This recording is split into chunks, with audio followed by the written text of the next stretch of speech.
It is 5:20 in the morning. 5:26 it looks like. This is my battery charging mess here in the morning. Got all my batteries for the drone and everything to get ready, and this is my backup for my phone and my GPS so that I don't get lost and can find my way out.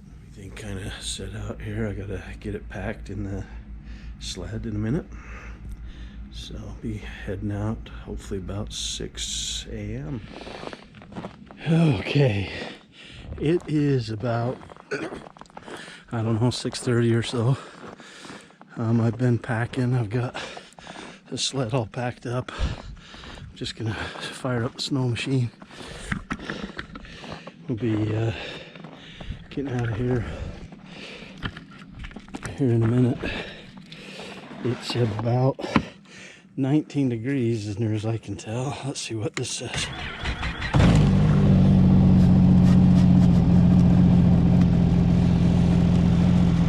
That says 21 degrees, so we'll be heading out here in a minute. Okay, I have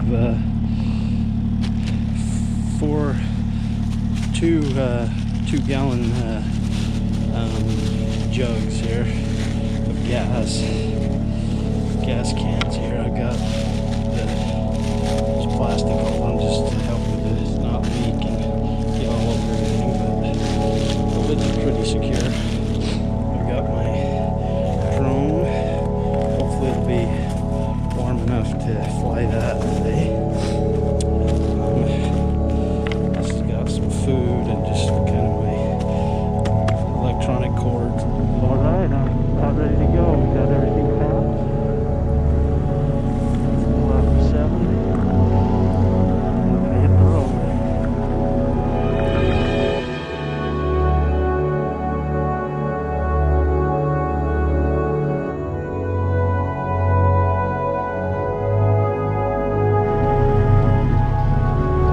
Okay, I just got done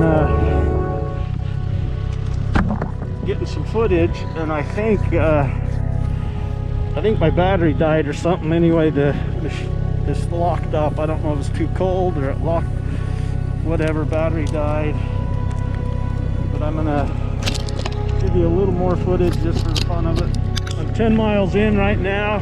You can see it's getting a little lighter actually. I just noticed, but the visibility is pretty low. You can see snowing pretty good. I've got one guy in front of me, so I've got a good trail to follow. So anyway, I'm 10 miles in. I just checked the luggage, make sure it was working along fine. This is what it looks like the whole time, basically.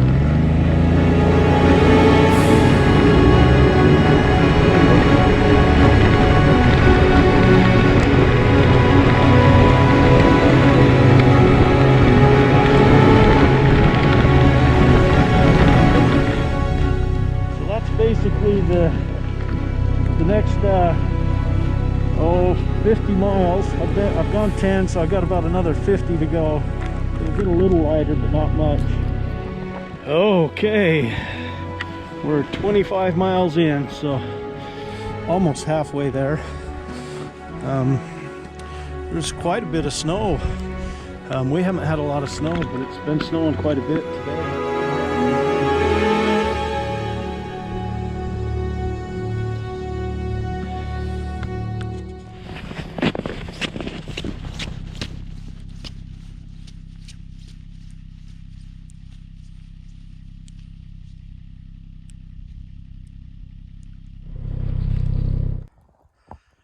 Okay, I'm 25 miles away from Bethel, heading north to the Yukon. It's about 8:44. It's been pretty smooth going. There's quite a bit of snow on the ground. My GoPro keeps freezing up, so I don't know. It's just too cold for it, I guess. The battery keeps dying, so anyway, we're here. It looks pretty nice out here. Hopefully my phone will hold it together for a bit, so I can at least get some footage that way. Where we came from, that's where we're headed. Just reached the Johnson River. It cleared up for a bit. Now it's back foggish, a little low visibility. I can shoot a moose in this area. This is the boundaries. Usually about 15 miles away from the Yukon, and it gets a little tricky. There's some thick trees and pines you have to drive through, but so it takes longer than you would think for 13 miles. But this is right sitting smack dab in the middle of the Johnson River on the ice. That's the bank over there, and then there's the bank over on that side. So we're about 10-ish miles away from the Yukon. This is what the Yukon looks like. This is where it starts to get a little bit more like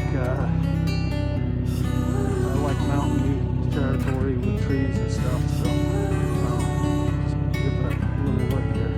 So this is where it's starting to look a little more like the Yukon area. A little more hilly. You can tell this trail just goes winds through these trees and up over a hill and stuff. And it's like over the hill through the woods to grandmother's house and go.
Wi-Fi 60 miles away from Bethel. That's the dude that we came to rescue for search and rescue the other day is this guy. His name's Joe Bethel. He's a missionary up here in Bethel, or actually in Napakiak, but anyway, that's pretty cool.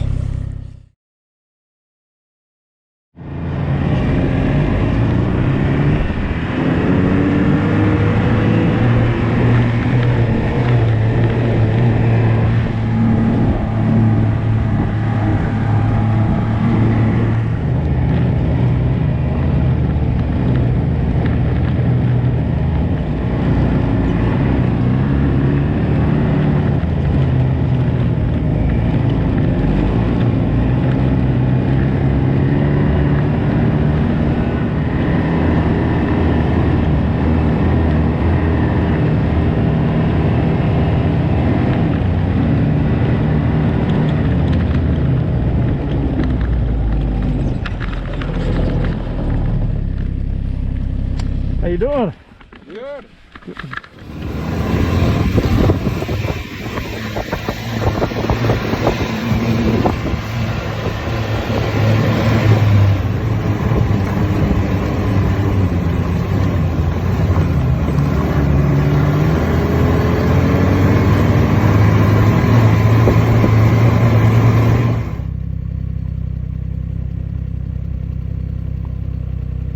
Yukon on the Devil's Elbow, Yukon.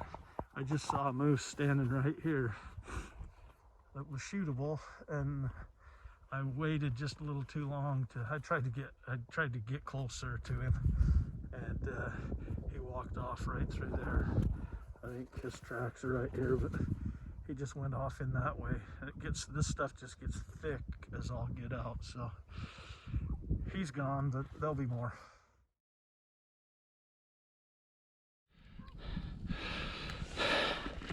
Got a moose down right there. I don't know if you can see him. He's in those trees. Might have to go shoot him another time. I hit him in the head last time and he dropped, but he keeps picking his head back up. Apparently shooting him in the head doesn't kill him. So I've got a moose down right over there in those trees. And then I've got 3 others down there looking at me, asking me if I'll shoot them. That one's a pretty big one. Looks like a cow and a calf down there. That one looks pretty big. Anyway, this guy's right there. He's either dead or almost dead.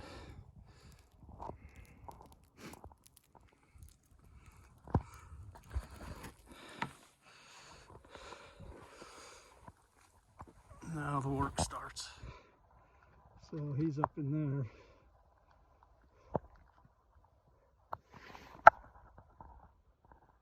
I'm gonna have to drag him out of there with the snow machine, I think.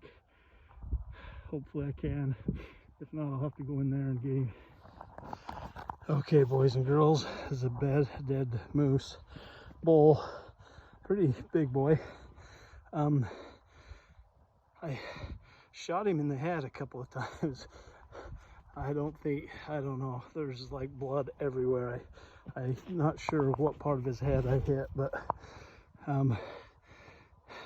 he bled a lot. So I'm gonna try to drag him from this current location out there where I can work on him. I guess I can work on him here if I have to, but we're gonna try this. This, for all you Boy Scouts, is a bull one, or a bull line. Get it? We'll see how this works. Okay, so dragging him out of there didn't work. Tried that. He's just too big and heavy and too many sticks and crap in the way. So plan B is to clean him up there, skin him, cut him up and haul him out of there. At least it's only a 20-yard commute, so I think I can make that. Okay, so just spent the last 45 minutes trying to drag that sucker out of the trees up in there, and yeah, it didn't work. I thought for sure once I got him up kind of on the top of the snow I could get him to drag, but snow machine can't drag him. My rope is too stretchy, and even if my rope wasn't stretchy, it ain't gonna pull him. He's too big and heavy for the snow machine, and maybe for just getting him out of there, I don't know. I need a crane. So, eating lunch, protein shake, water, and some string cheese, and then gonna start cutting him up there in the trees. All right, this is the old man's attempt to get this thing flipped over on its back. It is heavy and it doesn't want to move, but I think I've about got it there to where I can skin it now. So got that going for me, which is nice. Okay, looks like a war zone back here where I've been butchering this thing. Butchering is, in the worst sense of the word, is what I've done. This it was a nightmare. That sucker was leaning against the tree. I couldn't get him out of there. But I got him done. It took me a while, but there's the rear, 2 rear quarters. There's the butt. There's the, oh, that's a rear quarter. That must be a front quarter right there. Front, rear, front's over there. One of the, half the ribs are, well, the ribs, one side of the ribs are there, and then the brisket and everything else is there with the other side of the ribs. So guts over there. So beauty, ain't it?